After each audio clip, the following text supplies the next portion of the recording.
aquilo que nós vamos falar hoje talvez seja algo que muitos nunca ouviram falar por alto, mas é algo chamado cristianismo progressista ou evangelho progressista. E não é uma igreja, não é um grupo definido, mas é uma ideia que vai se espalhando, e você tem diversos grupos que assumem essa posição de um evangelho progressista. Alguns talvez sejam mais bíblicos, mas outros eles fogem muito daquilo que a Bíblia propõe. Então nós vamos falar um pouquinho sobre esse evangelho progressista, que ele nada mais é do que um outro evangelho. E as definições que eu vou apresentar aqui são as definições de um próprio grupo, de um grupo que se denomina cristianismo progressista, evangelho progressista. Eles mesmos usaram para si esse nome, e eles mesmos colocaram aquilo que eles creem. Então eu quero que você preste atenção, porque talvez uma das maneiras mais diabólicas de acabar com o evangelho é você produzir um evangelho que não é o evangelho. É um cristianismo que, embora chame cristianismo, ele não tem a essência do cristianismo. Ele pode usar os mesmos termos, ele pode usar as mesmas palavras, mas tudo com um sentido completamente diferente, com focos, com visões, com crenças completamente diferentes. Então nós vamos ver alguma dessas crenças, nós vamos expor aquilo que a Bíblia fala a respeito disso. Então aqui tem uma definição: cristianismo progressista é o nome dado a um movimento do cristianismo protestante contemporâneo, caracterizado, isso aqui é a definição deles mesmos, tá? Eu tirei de um site, de um grupo que se identifica cristianismo progressista, caracterizado pela disposição de questionar a tradição, ou seja, tudo aquilo que os cristãos têm crido ao longo do século, ele vai questionar. Aceitar a diversidade humana, isso aqui que está escrito aqui, entre parênteses, não foi eu que impus, foi eles, incluindo a aceitação de pessoas gays, lésbicas, bissexuais e transgêneros, e pela forte ênfase na justiça social, que essa eu pus entre aspas, foi o que pus, mas ele mesmo escreveu essa justiça social. Então aqui ele definiu 8 pontos, e nesses 8 pontos algumas coisas parecem até bonitas, mas outras não são tão bonitas diante daquilo que a Bíblia apresenta, né? Mas pela apresentação ali da definição, você já tem uma ideia de que o desvio do padrão bíblico é muito grande. Então, ao chamar-nos de cristãos progressistas, queremos dizer que tentamos compreender Deus através da vida e dos ensinos de Jesus. Então, provavelmente eles entendem tudo errado, porque você vai ver as distorções que eles vão apresentar aqui. Então, esse aqui é o primeiro ponto. No segundo ponto, essa parte em vermelho, eu fiz questão de destacar, ele vai dizer o seguinte: reconhecemos, esse cristianismo progressista, reconhecemos a fé de outras pessoas que têm outros nomes para o caminho que as leva a Deus. E reconhecemos que os seus caminhos são verdadeiros da mesma maneira como nossos caminhos são verdadeiros para nós. O que eles querem dizer isso? Eles reconhecem a Umbanda, a Quimbanda, o Candomblé, o hinduísmo, o islamismo como fé verdadeira. E eles assim como o nosso caminho é verdadeiro para nós, o deles é verdadeiro para eles. Então você já vai olhar que esse cristianismo progressista, ele é relativista, então a verdade não é algo determinado e sólido, é algo fluido, é conforme a conveniência, e ele é ecumênico, ou seja, ele tem a finalidade de se unir, né? De se unir a todas as religiões. Então esse é o ponto deles. O ponto 3, ele fala assim: compreendemos que o partilhar do pão e do vinho, em nome de Jesus, seja uma representação de uma antiga visão do banquete de Deus para todos os povos. E aqui, dentro do cristianismo progressista, eles acreditam que todas as pessoas vão ser salvas. Todas, desde o Hitler, Mussolini, quem você imaginar, todas as pessoas, eles vão ser salvos. Então eles são universalistas nas suas bases. Continuando, ele vai dizer assim: convidamos todas as pessoas a participarem da nossa comunidade e em nossa vida de adoração, aí olha aqui em vermelho, eu destaquei aqui, sem insistir que elas se tornem como nós para serem aceitas, incluindo, mas não se limitando a e aí ele vai, crentes e agnósticos, cristãos convencionais e céticos, mulheres e homens, aqueles de todas as orientações sexuais, identidades de gênero, aqueles de todas as raças e culturas, aqueles de todas as classes e habilidades, aqueles que esperam um mundo melhor e aqueles que perderam a esperança. Então é um ecumenismo onde ele vai, qualquer que seja o seu comportamento, qualquer que seja a sua crença, vai estar ali unido a eles. Você não precisa se converter, você não precisa mudar a sua crença, você não precisa mudar suas práticas, você simplesmente tem que estar com ele numa comunhão ali, mais do que aberta, é uma comunhão escancarada. E ele fala assim: sabemos que a maneira como tratamos uns aos outros é a expressão mais completa do que cremos. Ponto 6. Encontramos mais graça na busca por entendimento do que em certeza dogmática. Mais valor na dúvida do que em absolutos. Então eles têm aversão a dizer: eu creio nisso, eu creio nisso, eu creio nisso. Essa é a verdade revelada por Deus. Eles têm aversão a isso, porque para eles é tudo aberto. Você pode crer em qualquer coisa, todo mundo está simplesmente buscando, então você não pode dizer que isso ou aquilo é verdade. Organizamos-nos em comunidades dedicadas a equipar-nos para o trabalho que sentimos sermos chamados a realizar. Esforçamos-nos pela paz e justiça entre todas as pessoas, proteger e restaurar a integridade de toda a criação de Deus e trazer esperança àqueles que Jesus chamou de os menores dos seus irmãos e irmãs. Reconhecemos que ser seguidores de Jesus é custoso e implica amor desinteressado, resistência consciente ao mal e renúncia de privilégios. Então, muitas coisas que você vai ler aqui, no papel é muito bonito, mas quando você vai ver realmente o que eles creem, eles não deveriam sequer estar usando o nome de cristãos. E aí nós vamos para as bases. O que eles acreditam? Acho que é algo que tem que ficar muito, muito claro para nós que queremos servir ao Senhor. Nós temos que crer na Bíblia como palavra de Deus inspirada e inerrante. A Bíblia é a palavra de Deus definitiva, ela não erra, ela é correta em tudo aquilo que ela diz. Quem crê assim, dá um glória a Deus aí, dá um glória a Deus. Amém. Saiu disso, a coisa começa a ficar complicada. Então esse cristianismo progressista, ele tem 3 bases. A primeira dessas bases é aquilo que a gente conhece como teologia liberal. Quem nunca ouviu falar de teologia liberal, é uma teologia que surge no século 17 em diante, que ela vai fazer toda uma reinterpretação do cristianismo completo. Quando eu dou aula de teologia contemporânea, eu falo muito com meus alunos, eu falo muito sério com eles. Porque hoje muitos saem de lá e vão para vão fazer uma pós-graduação em teologia, vão para outro lugar fazer um mestrado, e às vezes o que eles vão aprender é uma teologia liberal completamente longe daquilo que a Bíblia ensina. E eu falo para eles: se eu fosse um teólogo liberal, eu ia vender pipoca, porque se eu não acreditasse que a Bíblia é a palavra de Deus inerrante, eu não estaria gastando meu tempo para aprendê-la, para ensiná-la, para praticá-la. Mas esses teólogos liberais geralmente são pessoas de poder aquisitivo alto, de nível acadêmico alto, de influência alta, e eles foram criando organizações muito grandes e fortes e poderosas e se intitulando como os verdadeiros cristãos. Mas o que eles fazem na teologia liberal? Primeiro, nega a inspiração divina das Escrituras. Então a Bíblia não é a palavra de Deus inspirada e errante.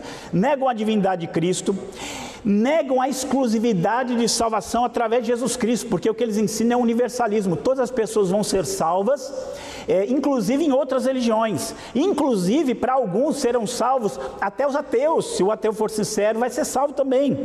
E vão negar as verdades básicas do cristianismo: pecado, salvação, etc. O que sobrou para eles? Sobrou amar o próximo, fazer o bem, só isso. E essa vai ser a visão da teologia liberal, que não morreu, que ela continua se infiltrando, influenciando, e às vezes pessoas que estão até em boas igrejas, elas acabam sendo influenciadas por esses escritores, por esses pregadores, e essa teologia liberal vai constituir a base do cristianismo progressista. A teologia deles é uma teologia ecumênica, ou seja, todas as religiões são manifestações do divino e devem ser igualadas. É uma coisa triste. Vou aqui, um amigo meu, pastor, ele foi convidado para um evento teológico numa determinada faculdade, e ele foi lá. A primeira palestra foi muito boa, era uma palestra teológica, ele ouviu a palestra e tal. O primeiro palestrante falou ali sobre teologia, falou ali sobre a importância da teologia, e ele ouviu aquilo. A segunda palestra, o palestrante ia falar sobre as origens da Iemanjá, e aí os pastores ali ficavam escutando sobre a origem da Iemanjá ali, porque é tudo uma coisa só. Então essa teologia do cristianismo progressista é a teologia ecumênica, a ideia é reunir todas as religiões. E a terceira base que eles têm é uma cosmovisão e uma prática marxista. Então a visão deles vai ser a visão de Marx, a visão para o mundo aqui, tudo que existe esse mundo aqui, como todos estão salvos, o que você tem que fazer é trabalhar para trazer esse mundo à perfeição. Então a Bíblia, ela é lida na visão de Marx, no conflito de classes, no materialismo dialético, como eles chamam. Então a história da luta de classes e a razão de ser da igreja é construir com a humanidade um novo mundo melhor e mais justo, produzindo dessa forma um novo homem. Se for preciso a revolução violenta, esse pode ser um caminho a ser seguido. Eles vão chegar a defender muitas vezes a revolução armada mesmo, para derrubar o poder, e vão estar apoiando para que isso aconteça. Então esse cristianismo progressista, ele vai seguir essas três bases. A teologia dele é uma teologia liberal, ele quer unir todas as religiões, e a prática dele vai ser baseada não naquilo que as escrituras dizem, mas em Marx. Algumas entidades aqui, defensores, aqui só são algumas, mas pensa aqui, Conselho Mundial de Igrejas, ou Conselho Mundial de Igrejas, é uma organização que eles dizem que tem cerca de 400 milhões de pessoas no mundo, e eles têm muitos recursos, eles têm grande influência, e eles usam essa influência. Conselho Nacional de Igrejas Cristãs no Brasil, que é o CONIC, Conselho Latino-Americano de Igrejas, que é o CLAI, Fraternidade Teológica Latino-Americana, inúmeras faculdades teológicas, e muitas faculdades teológicas regidas pelo MEC. O que está lá não é a teologia bíblica, não é a Bíblia como inerrante palavra de Deus, são essas ideias humanas que estão sendo ali aplicadas. Então muitas das pessoas, eles entram nessas faculdades e eles perdem a sua fé na Bíblia, eles perdem a sua fé na salvação em Jesus Cristo, eles começam a ver um outro evangelho que não é o evangelho de Jesus Cristo. Aí eu queria muito falar desse livro, e esse livro é uma verdadeira armadilha, né? Uma verdadeira armadilha para a igreja. O título desse livro é Porque Deus Amou o Mundo. Então quando você vê um livro com o título Porque Deus Amou o Mundo, você vai pensar que esse livro vai falar sobre pecado, que esse livro vai falar sobre arrependimento, que esse livro vai falar sobre conversão a Deus. Mas esse livro, na verdade, está ali o subtítulo Igreja e ODS. ODS são Objetivos de Desenvolvimento Sustentável. Aí lá embaixo tem Agenda 2030 e os Objetivos do Desenvolvimento Sustentável. O que é isso aí? É um projeto, e esse projeto ele visa pautar, a ONU pautando aquilo que a igreja deve crer e aquilo que a igreja deve fazer. E aí eu fico pensando, quando a igreja ela chega num ponto em que é a ONU que vai pautar aquilo que ela deve fazer, é porque a coisa está bastante complicada. O que esse livro trata? Não é que ele trate nada que seja ruim, mas eu quero que você entenda assim, quando você fala de evangelho, quando eu e você ouvimos o evangelho, o que é o evangelho? Paulo diz lá, Romanos 1,16, porque não me envergonho do evangelho de Cristo, porque ele é o poder de Deus para a salvação de todo aquele que crê. O evangelho vai produzir no homem o quê? Um arrependimento. O evangelho vai produzir no homem o quê? Uma volta a Deus. O evangelho vai produzir no homem o quê? Uma libertação do pecado, do mundo, de Satanás. O evangelho vai produzir no homem a esperança de que Jesus está voltando. É isso que ele vai produzir no coração humano. Vai levar o coração humano o quê? A orar, vai levar o coração humano a entender a vontade de Deus, o propósito de Deus. Mas quando você olha para esse livro aqui, ele vai falar sobre não que isso seja errado, mas de repente você transforma a igreja, ao invés no instrumento de Deus para proclamar a salvação ao mundo perdido e decadente e pecaminoso, você transforma ela numa ONG que está aqui para dar uma ajeitada no mundo.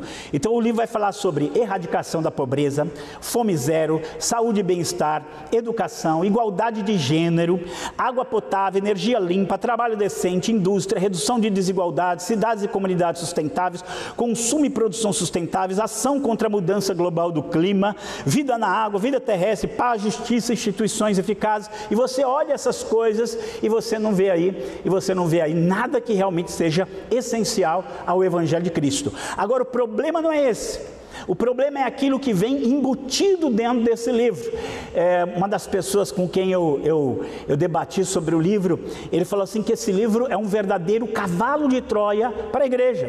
Por quê? Porque o cavalo de Troia é aquele presente que os gregos deram para os troianos, e era muito bonito, era um sacrifício para a deusa Palas Atenas, e dentro dele estavam os inimigos ali. Então ele falou, é um verdadeiro cavalo de Troia, porque quando você vai ler, ele vai fazer defesa de feminismo radical. Ele vai, inclusive, vai dizer lá que o homem tem que ser menos homem, que a gente tem que realmente mudar o nosso conceito do que é ser um homem. Você vai ter lá defesa de aborto, você vai ter lá defesa de ecumenismo, você tem lá defesa de ideologia de gênero, você tem lá defesa de socialismo, está tudo lá. Às vezes de uma maneira sutil, às vezes de uma maneira não tão sutil, mas ele vai estar lá. E as pessoas envolvidas na produção, na divulgação dessa visão, são pessoas com grande influência, são pessoas, um dos organizadores do livro, é ele que faz a pauta de teologia do MEC. Então ele vai introduzir lá ideias que não tem nada a ver com o cristianismo bíblico, e ele vai colocar dentro dessa pauta do MEC. Então, para a gente ter ideia, e o título, Porque Deus Amou o Mundo, não tem nada a ver com o que realmente nós entendemos por esse amor de Deus ao mundo. E aí aqui é um trecho que eu tirei, é um trecho que fala sobre educação, e preste atenção aqui. Se há algo que nós temos que guardar no nosso coração como igreja, é uma coisa muito simples: só Jesus Cristo salva. Amém? Eu sou o caminho, a verdade e a vida, ninguém vem ao Pai a não ser por mim. Pedro diz lá, Atos capítulo 4, versículo 12, porque não há salvação em nenhum outro, porque nenhum outro nome há dado entre os homens pelo qual devamos ser salvos. Nós não vamos entrar em contenda com nenhuma religião, nós não vamos impor à força a nossa fé, mas nós temos uma convicção muito grande, e se nós perdemos essa convicção, nós perdemos toda a nossa convicção, toda a nossa base. É só Jesus Cristo que salva, e mais ninguém. Agora, olha o que esse livro ensina. Se esse livro aqui não tivesse por título Porque Deus Amou o Mundo, e se ele não tivesse pautando como a igreja tem que viver, eu não me preocuparia. Mas ele está pautando, ele está entrando. Quem me deu era um pastor apavorado, porque aqui eu estava entrando dentro da denominação dele, uma denominação que estava por todo o Brasil. Ele fala assim, é preciso então reconstruir todas as nossas experiências religiosas como todas as nossas experiências religiosas, quando diz todas, de todas as pessoas, como experiências de reconciliação, e não como afirmação de uma verdade única. Você não pode dizer que a sua verdade é a única verdade, você não pode fazer isso. De exclusão de pessoas que creem em deuses diferentes, eu não posso dizer que eles estão errados, ou mesmo as pessoas que não creem em qualquer Deus, eu não posso dizer que elas estão erradas. E ele fala assim, são essas histórias que precisam ser revividas e recontadas. Aí ele fala assim, seja na simplicidade harmoniosa do Nirvana, seja na unidade mágica do Axé, seja na caridade reconciliadora do cristianismo ou em tantas outras possíveis descrição, a religião é um espaço possível de reconciliação com os inimigos.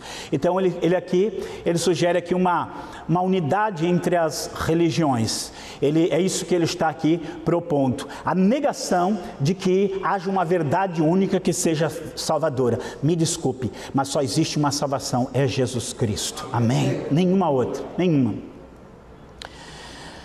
Agora que eu vou apresentar as práticas deles e a gente olhar um pouquinho à luz da Bíblia. As práticas são essas aqui, a gente vai olhar uma por uma. Diálogo, ao invés da evangelização. Ação social, ao invés de pregação do Evangelho. Igreja igual ao invés de distinta do mundo. Futuro nas mãos humanas ao invés do futuro de Deus. Modernidade ao invés de revelação. Missão como revolução social e não como proclamação do evangelho. Praxis, a prática marxista ao invés da orientação bíblica e divina.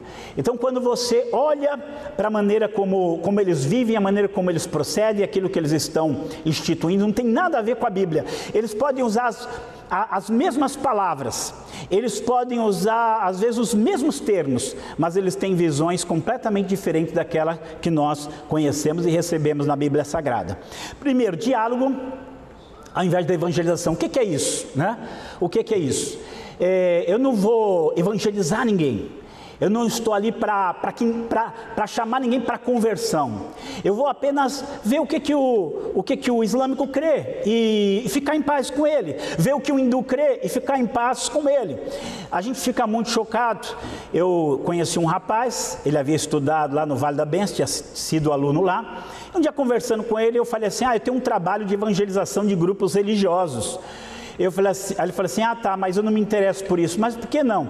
Porque eu não penso dessa forma. Aí eu também disse, mas assim, como que você pensa? Eu acho que cada pessoa vai ser salva na sua própria religião, né? E eu tomei aquele susto. Falei, mas você não estudou aqui? Não, mas aquilo que eu aprendi aí não serve.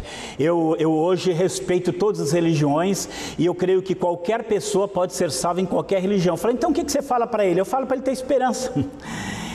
Fala, então tudo é verdade, reencarnação é verdade, céu e terra é verdade, cada um tem a sua verdade.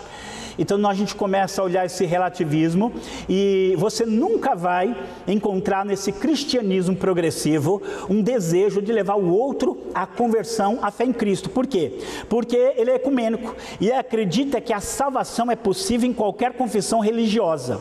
Olha aqui, os progressistas chamam a tentativa de converter as pessoas ao Evangelho de Cristo de imperialismo religioso. Quando você vai pregar para ganhar outra pessoa, eles dizem que isso é imperialismo religioso, que você está querendo impor a sua fé nos outros, que você está querendo levar os outros a crer naquilo que você crê, e você não deve fazer isso, você deve respeitar a crença dele. É isso que a Bíblia ensina. Quando eu olho para a palavra, isso é a coisa mais longe da Bíblia que alguém pode chegar. E aí eu gosto desse momento, porque o ensino das Escrituras ele é completamente diferente. É nosso dever persuadir as pessoas ao Evangelho, como o apóstolo Paulo demonstrou na sua vida e nas suas palavras. O que ele falou, né? Fiz-me de fraco para os fracos para ganhar os fracos, fiz-me de forte para os fortes para ganhar os fortes, fiz-me de tudo para todos para de alguma forma salvar alguns. Então a vida dele, o foco dele era para que as pessoas conhecessem Jesus através do Evangelho de Cristo, porque esse é o único caminho, a única verdade, a única vida que o homem pode encontrar. Mas o evangelho progressista vai dizer que você não tem que fazer isso. E eu gosto desse momento aqui. Paulo está sendo julgado, ele está ali preso, e o rei Agripa vem e ele tem a chance de testemunhar para o rei Agripa. E depois de testemunhar para o rei Agripa fala assim, e disse Agripa a Paulo, por pouco me persuades a me fazer cristão. Você está querendo me converter, você está quase me convertendo. E Paulo diz assim para ele, prover a Deus que ou por pouco, ou por muito, não somente tu, mas também todos quanto hoje me estão ouvindo, se tornassem iguais a mim. Glória a Deus. Sabe o que é isso? Isso é Bíblia. Isso é a palavra. Se a Bíblia para mim é a verdade de Deus, se a Bíblia para mim é a inerrante revelação divina, é regra de fé e prática, eu vou levar a sério e vou querer viver isso aqui. Dialogar, claro que eu posso dialogar com qualquer pessoa de outra religião, mas uma coisa eu sei, ele não tem o Jesus que me salvou. E o meu trabalho, como cristão, é que ele conheça esse mesmo Jesus. Segundo, e aqui é uma coisa problemática, porque fazer o bem é sempre bom. Embora o evangelho ele vá ajudar o próximo, embora o evangelho ele vá fazer ações sociais, embora o evangelho ele vá ajudar pessoas fisicamente, ajudar fisicamente com roupas, com remédios ou de qualquer outra maneira, o evangelho não é isso, isso é o resultado do evangelho na nossa vida. Mas esses grupos, eles são muito fortes na ação social, mas nada de pregação do evangelho. O cristianismo progressista não apenas enfatiza a ação ao invés da pregação, ele exclui a pregação. Então ele vai lá, se ele for lá para a África, se ele for lá para a Ásia, se ele for para qualquer lugar, ele não vai lá para pregar para as pessoas para que elas se convertam a Cristo. Ele vai lá simplesmente para ajudar aquelas pessoas. Transforma igrejas em ONGs e missões em ativismo social. Se você procurar na internet, você vai achar um negócio chamado Igreja de Absorção. A Igreja de Absorção, o que é uma Igreja de Absorção? É uma igreja que ela só vai ter uma série de atividades para a comunidade. Ela vai ter esportes, ela vai ter artes, ela vai ter cursos, ela vai ter mil uma coisa. Ela não vai ter uma coisa, a mensagem de que só Jesus Cristo salva. Ela não vai ter. Por quê? Porque ela não tem pregação, ela só tem uma mera ação social. Tem uma frase, às vezes a gente tem que tomar cuidado com umas frases bonitas, né? Porque muitas vezes ela é bonita, mas beleza não é sinônimo de verdade. Tem uma frase que eu li muito que dizia assim: pregue o evangelho e, se preciso, use palavras. O que ele queria dizer com isso? Que você tem que pregar o evangelho com a sua vida. Só se houver necessidade você vai usar palavras. Não, gente, o evangelho é proclamação daquilo que Deus fez pela humanidade. Isso é o evangelho. O amor que eu demonstro é apenas aquilo que confirma o que o evangelho fez na minha vida. Mas eles falam que você não precisa pregar o evangelho, basta você fazer ação social, basta você fazer boas obras. É só isso que é suficiente. Você não precisa de outra coisa. Olha, vou falar assim, boas obras os espíritas também fazem. Boas obras os ateus também fazem. Boas obras qualquer pessoa pode fazer, mas proclamar a palavra salvadora é só a igreja de Jesus Cristo quem pode fazer. Amém. O ensino das Escrituras é bem diferente disso. Jesus deu ordem para a sua igreja pregar o evangelho e condicionou a salvação, a aceitação ou rejeição dessa mensagem. Também colocou a busca pela vida eterna antes da mera sobrevivência física. Deixa eu dizer, Jesus disse que o corpo é mais do que o alimento, que a vida é mais do que as vestes. O evangelho, ele não veio simplesmente para mudar a minha situação social, ele veio para restabelecer o meu contato com Deus. Isso é evangelho. Isso é evangelho. Glória a Deus. Eu colocar esse versículo aqui, eu sei que é chovendo molhado, mas a gente precisa guardar, porque essa é a verdade. Jesus disse o quê? Ide pelo mundo e pregai o evangelho a toda criatura. Quem crer e for batizado será salvo, quem não crer será condenado. Então, eu dizer que o meu trabalho é simplesmente ir e fazer caridade. Sabe o que tem acontecido? Esse cristianismo progressista, ele vai para o mundo, ele vai dar educação, ele vai ensinar a ler, ele vai ensinar higiene, ele vai ensinar regras de saúde, ele vai ensinar muitas coisas, mas ele não vai falar para essa pessoa que ela é uma pecadora e que ela precisa se arrepender dos seus pecados, e essa pessoa vai morrer limpinha, vai morrer cheirosa, vai morrer em boa condição, e vai eternamente para a perdição, porque não ouviu a palavra do evangelho. Então nós temos que pensar que esse é o evangelho. Jesus respondeu e disse-lhes: na verdade vos digo, que me buscais não pelos sinais que vistes, mas porque comeste do pão e vos saciastes. Aí Jesus fala assim para ele: trabalhai não pela comida que perece, mas pela comida que permanece para a vida eterna, a qual o Filho do Homem vos dará. Ele estava dizendo para eles que mais importante do que comer aquele pão era eles realmente buscarem aquilo que era de Deus, buscar aquilo que pertencia a Deus, buscar a sua reconciliação com Deus. Então a proclamação do evangelho pode e obrigatoriamente vai ter, e sempre teve ação social, mas quando você diz que o evangelho é só ação social, você está pregando um outro evangelho. Terceira, eles falam, e eles falam isso aqui muito forte, que a igreja tem que parar de querer ser diferente do mundo, que a igreja ela tem que se misturar com o mundo, que ela tem que se misturar com as outras religiões e buscar a paz deste mundo, a justiça nesse mundo, a melhoria nesse mundo. Então, no evangelho progressista, os cristãos precisam se unir ao mundo de uma forma indistinta. Não deve haver diferença alguma entre a igreja e o mundo. Ela tem que formar um todo com ele, para que, unida a todas as pessoas de todas as religiões, credos e culturas, ela possa trabalhar para a transformação desse mundo. A igreja de Cristo, para começar, era formada por aqueles que foram, a Bíblia diz assim: Ele vos tirou do império das trevas e vos transportou para o reino do Filho do seu amor.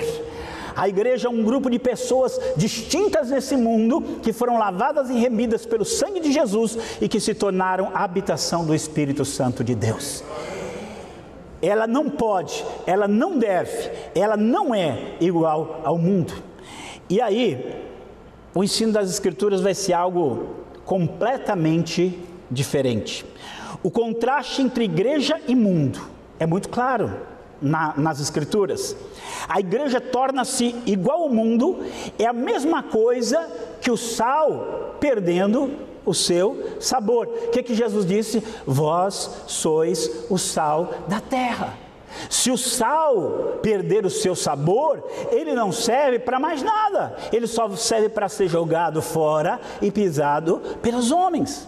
Vós sois a luz do mundo. Ninguém pega uma luz e esconde ela embaixo da cama, mas você pendura ela no lugar para que ela possa fornecer luz a todos que estão na casa. Nós somos chamados para brilhar no meio de um mundo em trevas, não para se tornar como esse mundo em trevas. Nós somos chamados para ser sal nesse mundo que se apodrece, não para perder o nosso sabor e se apodrecer juntamente com o mundo. Então essa separação do mundo é o que caracteriza a identidade da igreja. Essa igreja, isso aqui é uma forte tentativa do diabo de fazer com que a igreja perca a sua identidade, fazer com que a igreja perca a noção de quem ela é, a sua missão, do que ela está fazendo aqui. Você não foi chamado para se tornar igual ao mundo, nós somos chamados para fazer com que o mundo se torne igual à igreja. Glória a Deus por isso.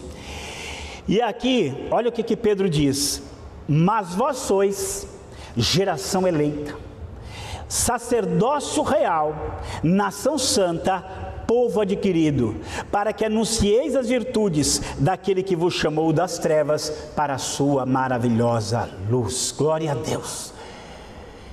Ninguém entra na igreja sem transformação, ninguém se torna igreja sem remissão, ninguém se torna igreja sem habitação do Espírito Santo, ninguém se torna igreja se tornando igual ao mundo. Então a ideia deles é que a igreja realmente deixe de existir e ela seja absorvida pelo mundo, e junto com todas as religiões, todas as pessoas, de todo mundo, toda a cultura, transforma esse mundo. Enquanto que a Bíblia, ela vai pregar, a Bíblia vai ensinar separação. A Bíblia vai ensinar que a gente viva uma vida distinta. Você vai viver uma vida separada e uma vida diferente, porque você se tornou diferente em Cristo Jesus. Amém?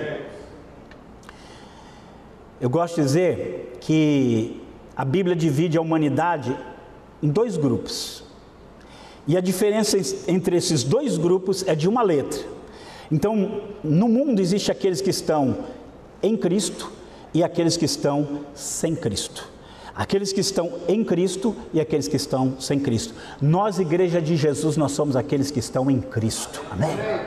E nós fomos enviados àqueles que estão sem Cristo, para que eles também fiquem e se tornem Cristo como nós nos tornamos. E aí Paulo diz assim, não vos prendais a um jugo desigual com os incrédulos, porque que sociedade tem a justiça com a injustiça?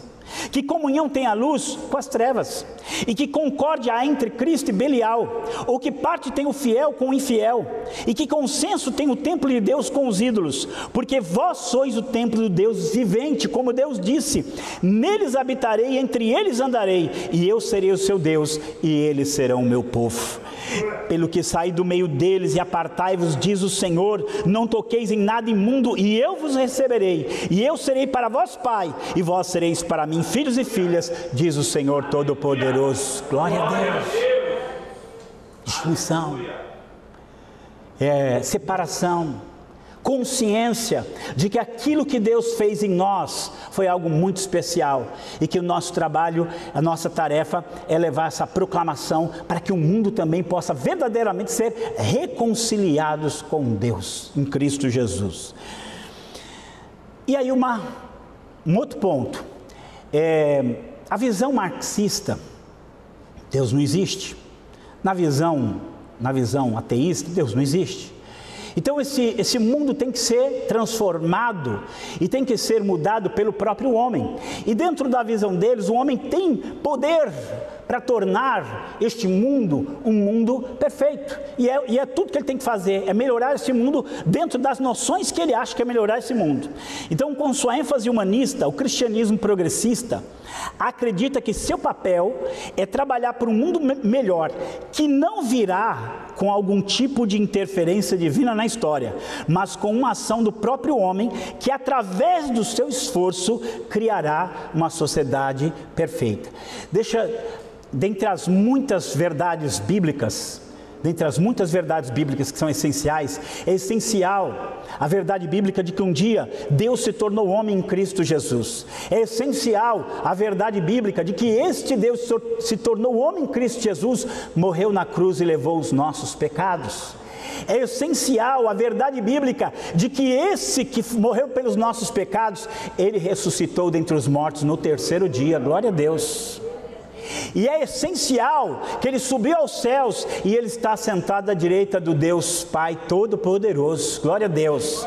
Mas também é essencial, e quem lê a Bíblia sabe, que esse Jesus um dia vai voltar e vai mostrar para o mundo que ele é o Senhor da história. Que é ele, e só ele, que tem poder para vir e fazer a transformação que este mundo precisa. Quando o homem, ele se coloca como o transformador do mundo, quando ele fala que só ele, não Deus, ele vai mudar esse mundo, aí a coisa começa a ficar complicada. O ensino das Escrituras é completamente diferente. O retorno de Jesus é descrito na Bíblia como um fato histórico que trará a transformação de Deus a todo mundo, conforme predito na palavra dos profetas. Quando eu leio a Bíblia, o que eu mais leio na Bíblia, no Antigo e no Novo Testamento, é: o Senhor vai voltar e vai transformar todas as coisas. É essa a nossa esperança, Atos capítulo 3, versículo 21, Pedro diz assim: o qual convém que o céu contenha até os tempos da restauração de tudo, dos quais Deus falou pela boca de todos os seus santos profetas desde o princípio. Atos 3, 21. Jesus vai voltar e ele vai transformar todas as coisas. Amém? E isso aqui fazia parte da proclamação da igreja. A igreja não pregava só que Jesus morreu pelos nossos pecados e ressuscitou, ela pregava também que ele vai voltar e ele vai restaurar todas as coisas. Agora, quando o homem ele se propõe a fazer aquilo que ele não tem poder para fazer, a mudar aquilo que ele não tem poder para mudar, então ele quer se colocar no lugar de Deus. Mas eu vou dizer, só Deus tem poder para transformar esse mundo naquilo que esse mundo deve ser, e é isso que nós aguardamos. Nós aguardamos Jesus voltar, Maranata, ele vai voltar e vai mudar todas as coisas. E aí existe uma outra questão com esse evangelho progressista. Veja bem, para nós, a nossa base naquilo que eu creio, naquilo que eu digo que é certo ou errado, ou naquilo que eu devo fazer ou aquilo que eu não devo fazer, eu tiro da onde? Eu tiro da Bíblia, eu tiro da palavra de Deus. Por que eu digo que tal coisa é errado? Porque a palavra condena. Por que eu digo que tal coisa é certo? Porque a palavra de Deus aprova. Por que eu digo que isso é verdadeiro e isso é falso? Porque a minha base é a palavra de Deus. Mas a teologia liberal, ela sempre tomou a ciência ou a modernidade como padrão de qualquer coisa. Então, por exemplo, quando ela surge na história, quando a teologia liberal surge na história, a ciência estava no auge. Então a ciência, uma das coisas que a ciência dizia, era que tudo era resultado de fenômenos físicos e químicos, que milagre não existia. Então a teologia liberal, ela falava o quê? Ela falava que os milagres nunca aconteceram. Deus não abriu o mar, era a maré do Mar Vermelho estava baixo, né? Deus não fez fez cair pão do céu, era uma planta que tinha lá naquela região. Jesus não andou sobre as águas, é que o mar congelou e andou por cima do mar congelado, né? Jesus não morreu, pensaram que ele tinha morrido, e na verdade ele só estava ali desmaiado, e depois ele se levantou, ou então eles se enganaram e acharam que ele tinha ressuscitado. Por quê? Porque a base deles não era a Bíblia, a base era a ciência. Irmãos, se a Bíblia diz que Jesus ressuscitou, então Jesus ressuscitou mesmo. Se diz que ele andou sobre as águas, ele andou sobre as águas mesmo. Se diz que ele expulsou demônio, os demônios não eram, ali não era problema mental não, eram espíritos malignos mesmo, porque é assim que a Bíblia ensina, ela é a verdade. Jesus orou o quê? João 17:17, santifica-os na verdade, a tua palavra é a verdade. Ela é verdade em tudo aquilo que ela declara. Mas pelo fato de ter seus fundamentos na teologia liberal, o cristianismo progressista não crê nas escrituras como regra de fé e prática. Pelo contrário, ele a considera um livro ultrapassado em várias questões, e por isso, o que o cristianismo progressista vai fazer? Ele vai agir dentro da modernidade. O que a modernidade defende? Aborto. Porque tem muita gente nesse mundo, então ele vai defender o aborto. Feminismo, né, o empoderamento da mulher de uma forma terrível, como eles colocam, vai defender isso. Para vocês terem ideia, você conhece aquela história daquela mulher que era encurvada, né? Que tinha um espírito de enfermidade. E Jesus liberta aquela mulher daquele espírito de enfermidade e ela se endireita. E aí uma pregadora progressista, ela falou assim que essa mulher ela era encurvada por causa do peso do machismo. E ela era encurvada por causa do peso do patriarcalismo. E Jesus a libertou do machismo e do patriarcalismo, e agora ela estava andando reta. É isso que eles fazem com a Bíblia, eles fazem uma interpretação moderna. Quer ver o que é pior? Esse cristianismo progressista, ele abraçou toda a agenda homossexual. Eu vou falar aqui uma palavra bem própria, tá? Mas eu vou falar porque é o título de um livro. O autor desse livro, o livro está escrito assim na capa: Viagens Teológicas. E aí onde está via, ele põe uma outra sigla lá e fica Viadagens Teológicas. É o título do livro. O que é esse livro? Aí, como eu disse, essas pessoas, eles têm uma linguagem acadêmica, uma linguagem erudita. Então ele vai usar o termo teologia queer, que é a mesma coisa que uma teologia gay, teologia homossexual. E a proposta desse homem é colocar essa teologia homossexual, essa visão de aceitação do homossexual dentro de todas as igrejas, como isso sendo um comportamento normal, como um comportamento usual. Não só, deixa eu lhe falar uma coisa, nada é tão ruim que não possa ser pior, né? Porque o homossexualismo já foi praticado muito. Só que o problema é que hoje você tem igrejas que assumem isso normalmente como algo normal. Mas o que essa teologia queer é mais do que isso. Ele não quer que existam igrejas ditas inclusivas, né, que é o nome que eles usam. Ele quer que todas as igrejas aceitem isso como algo completamente normal. Essa é a agenda que eles abraçam, porque é a modernidade que olha a coisa assim. A base deles não está na Bíblia. A Bíblia não define para eles o que é certo ou errado. O que define certo ou errado para eles é a modernidade. Se o mundo está pensando assim, se os pensadores da atualidade estão pensando assim, então é assim que tem que ser. E aí eles vão de maneira sutil, de maneira às vezes não tão sutil, pelo meio acadêmico, pelo meio teológico, ele vai persuadindo as pessoas. E daqui a pouco você vai estar ligado aonde? Você vai receber uma verba muito grande, aí você vai lá e começa a muitas vezes ser persuadido a defender certos valores e certas coisas que são verdadeiramente antibíblicas. O ensino das Escrituras é completamente diferente. Primeiro, a Bíblia ensina que a palavra de Deus é eterna, amém? A palavra de Deus é eterna. Os céus e a terra passarão, mas as minhas palavras não passarão, diz o Senhor. A palavra dele é eterna.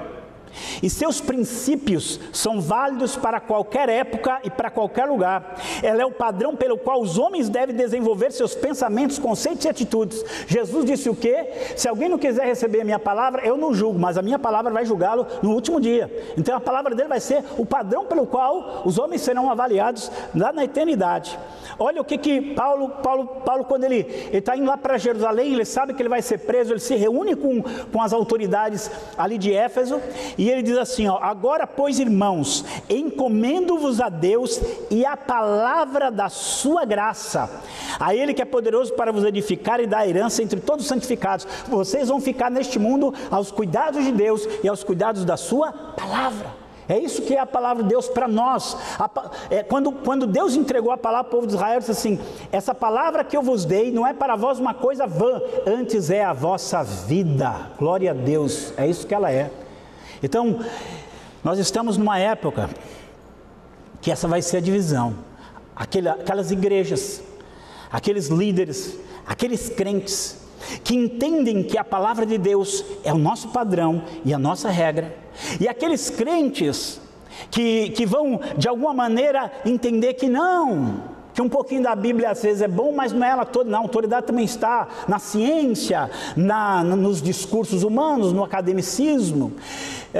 Aquilo que Paulo fala lá em Romanos 1 é a pura verdade, né? Esses homens, dizendo-se sábios, eles se tornam loucos. Paulo diz, olha que bonito aqui: e estes foram mais nobres do que os que estavam em Tessalônica. Essa aqui vocês conhecem de cor. Porque de bom grado receberam a palavra, fazendo o quê? Examinando a cada dia nas Escrituras, se essas coisas eram assim. Por quê? O padrão não é o que o pregador está falando, o padrão é a palavra. O padrão não são as muitas vozes. Eu preciso na minha mão de uma ferramenta com a qual eu possa distinguir luz e trevas, bem e mal, certo e errado, verdadeiro e falso. E essa ferramenta Deus nos deu, se chama a palavra do Deus vivo. É lá que eu vou. Quanto mais eu conhecê-la, quanto mais eu entendê-la. Às vezes alguém fala assim, pode ser que eu leio a Bíblia e eu fiz uma interpretação diferente da sua. Você interpretou de um jeito, eu interpretei do outro. Não significa que nós dois estamos certos, né? Um está certo, o outro está errado. Mas mesmo que eu não concorde com a sua interpretação, eu e você, nós concordamos numa coisa: a nossa autoridade é a palavra de Deus. Glória a Deus. Posso discordar de você, você pode discordar de mim, mas uma coisa nós concordamos: a nossa autoridade é a palavra de Deus. Porque a hora que eu não tenho mais esse trilho, a hora que eu não tenho mais essa tocha para andar na escuridão, aí não sobrou mais nada. Aí tudo que você tem são teorias humanas que vão mudar, que vão mudar, que vão mudar. Olha, isso aqui tem que guardar. Sei que vocês também sabem de cor, mas está aqui, 2 Timóteo 3, 16, 17. Toda a escritura, ela é o quê? Divinamente inspirada e proveitosa para ensinar, repreender, corrigir, instruir em justiça, para que o homem de Deus seja perfeito e perfeitamente instruído para toda boa obra. Para toda boa obra. A gente foi cantado aqui um hino sobre Daniel. Daniel é um exemplo disso, né? Estava lá no meio daquela sociedade, mas ele sabia o que foi ministrado no coração dele, conhecia a palavra, e aquela que ele vai seguir. Mas vamos lá, já estamos terminando. Missão como revolução política e social, e não como proclamação do Evangelho. Então, eles falam em missão, é algo completamente diferente.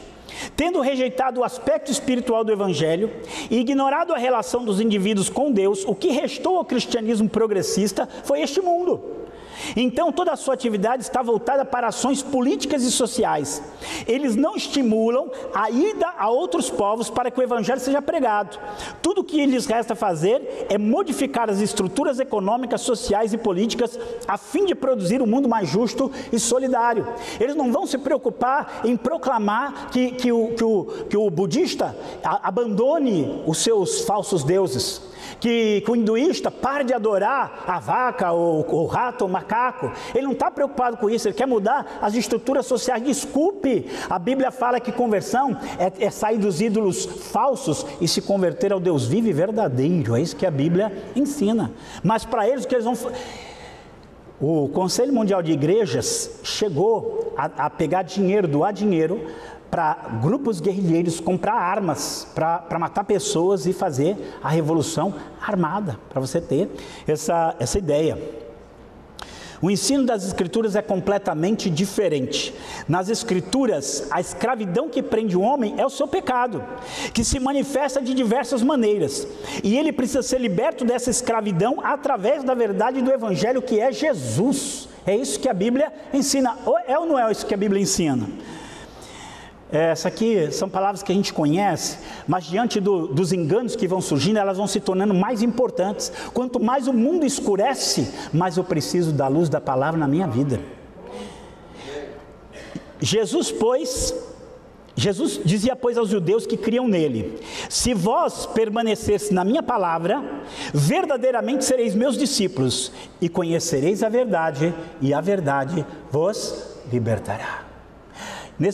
Aí eu pus ali os 3 pontinhos, é quando os judeus falam assim: mas nós temos por pai a Abraão, e nós nunca servimos a ninguém. Agora preste atenção numa coisa: o povo judeu na época de Jesus vivia politicamente, socialmente, economicamente, sujeito ao Império Romano. Jesus não se preocupou com isso, porque a verdadeira escravidão do homem não é econômica, não é social, não é política em primeiro lugar. A escravidão do homem é no pecado. E aí é onde Jesus disse: em verdade, vos digo, eu digo para vocês, que todo aquele que comete pecado, ele é escravo do pecado. Mas se o Filho vos libertar, verdadeiramente sereis livres. Porque seja qual for a condição política ou social de um povo, a primeira libertação que ele precisa é a libertação do seu pecado, é a libertação do reino das trevas, é a libertação desse mundo, a libertação que ele precisa ser tirado de tudo isso e ser colocado livre em Cristo Jesus. Não é isso que a Bíblia ensina? Não é isso o Evangelho? Não é essa a palavra? Não é essa a palavra? Mas dentro desse cristianismo progressista, essa verdade morreu. E aí, último ponto aqui: prática marxista ao invés da orientação bíblica e divina. Um desses cristãos progressistas, eu peguei 2 vídeos dele. Um dos vídeos dele, ele está no programa TV e perguntam assim para ele: você defende o marxismo? E ele fala: não. Marxismo não é de Deus, marxismo não é para Deus, a Bíblia não tem nada a ver com isso não, a Bíblia é outra coisa, marxismo é política, a gente não precisa do marxismo, a gente não precisa dele, a gente tem o Evangelho, a gente tem a Bíblia. Aí, o que aconteceu? No outro vídeo dele, numa outra palestra, ele está dizendo assim: para ler a Bíblia, eu uso a lente marxista, eu uso Marx para interpretar a Bíblia. Então ele teve uma desconversão, né? Ele teve uma desconversão, ele teve uma transformação aqui. Desculpa, mas eu gosto de falar isso, né? Marxismo não é óculos, gente, é tapa-olho, né? Porque você não vai ver a verdade de Deus de jeito nenhum. Os cristãos progressistas, eles assumem, aberta ou sutilmente, a visão e as práticas marxistas como padrão das suas atividades. Em alguns casos, eles chegam até a aprovar a revolução violenta. Dessa forma, eles substituem a cosmovisão bíblica por uma cosmovisão ateísta, materialista e anticristã. De forma proposital, eles ignoram a perseguição comunista ao cristianismo desde a sua origem até o dia de hoje. É isso que eles fazem. Eles esquecem que o marxismo foi o que perseguiu os cristãos, que ele, nos seus fundamentos, ele é ateu, ele é materialista, ele é anticristão, e eles vão lá e assumem isso. O ensino das Escrituras é completamente diferente. A Bíblia condena as filosofias humanas e coloca tais falsos raciocínios como alvo do nosso conflito e não como aliados que devem ser abraçados. E aí, Colossenses capítulo 2, versículo 8 está escrito: tende o cuidado para que ninguém vos faça presa sua por meio de filosofias e vãs sutilezas. Eu vou ser a última pessoa, eu gosto de ler filosofia, eu gosto de ler tudo, desde bula de remédio até lista telefônica, né? Mas uma coisa eu sei, dos bilhões de livros que existem no mundo, só existem 66 inspirados, esses estão na Bíblia Sagrada, né? E qualquer outro livro que eu for ler, está aqui, a lei e ao testemunho, se não falarem segundo ele, jamais verão a alva, essa é a verdade. Tendo cuidado para que ninguém vos faça presa. Como é que é filosofias, vãs sutilezas. A gente é triste, porque você vê jovens cristãos entrando nas universidades e se tornando presas, indo muitas vezes ouvir certas teologias, certos discursos, e eles se tornam presas de filosofias e vãs sutilezas, que são segundo a tradição dos homens, segundo os rudimentos desse mundo, e não segundo Cristo, não segundo Jesus. Porque as armas do nosso combate não são carnais, mas sim poderosas em Deus para a destruição de fortalezas. E aí diz assim, destruindo os falsos argumentos, aí sofismas, argumentos que não levam à verdade, mas só enganam, e toda altivez que se levanta contra o conhecimento de Deus, e levando cativo todo entendimento à obediência de Cristo. É isso que a Bíblia traz para nós. E aí, a gente pensar que esse cristianismo progressista, ele na verdade, ele é outro evangelho. Ele não é essa mensagem tão maravilhosa da Bíblia que remiu você, que transformou a sua vida e fez você de nova criatura em Cristo Jesus. Ele não é isso, ele é outro evangelho. E aí Paulo vai dizer aqui, mas ainda que nós mesmos, ou um anjo do céu, vos anuncie outro evangelho, além do que já vos tenho anunciado, que seja maldito. Assim como já vos dissemos, agora de novo também eu vos digo, se alguém vos anunciar outro evangelho, além do que já recebestes, que seja maldito. Quando eu dou minhas aulas de apologética, uma das coisas que eu gosto de mostrar, e eu friso isso com meus alunos, porque eles estão no meio ali acadêmico, no meio que busca conhecimento, e isso é bom, isso é aconselhável, isso é realmente edificante, mas eu digo para eles, não confundam erudição com verdade, porque tem muito erudito ensinando absurdos. Aquilo que Paulo fala é aquilo que ele presenciou no mundo greco-romano, né? que o seu coração insensato se obscureceu, e eles dizendo-se sábios, eles se tornaram loucos. Uma mente, por mais poderosa, por mais capaz, por mais desenvolvida que seja, se ela não for transformada e tocada pelo Espírito Santo de Deus, sujeita à palavra de Deus, ela vai ser corrompida pelos enganos dessa vida. Mas se a sua mente, ela permanecer cativa à palavra, ela permanecer ligada a Cristo, ela vai ser um instrumento poderoso para levar a salvação para esse mundo perdido. Então que Deus nos faça isso, nós possamos ser esse instrumento. Aqui eu queria que, eu ano passado falei sobre esse assunto, um pouco do que eu disse está dentro desse livro, Marxismo Selvagem. Eu queria que todos vocês adquirissem esse livro, começassem a pensar, lá tem uma lista de pelo menos 100 livros para você ler, e você começar a entender esse assunto, mas nós precisamos entender esse assunto, e nós precisamos ser capacitados para servir ao Senhor nessa área.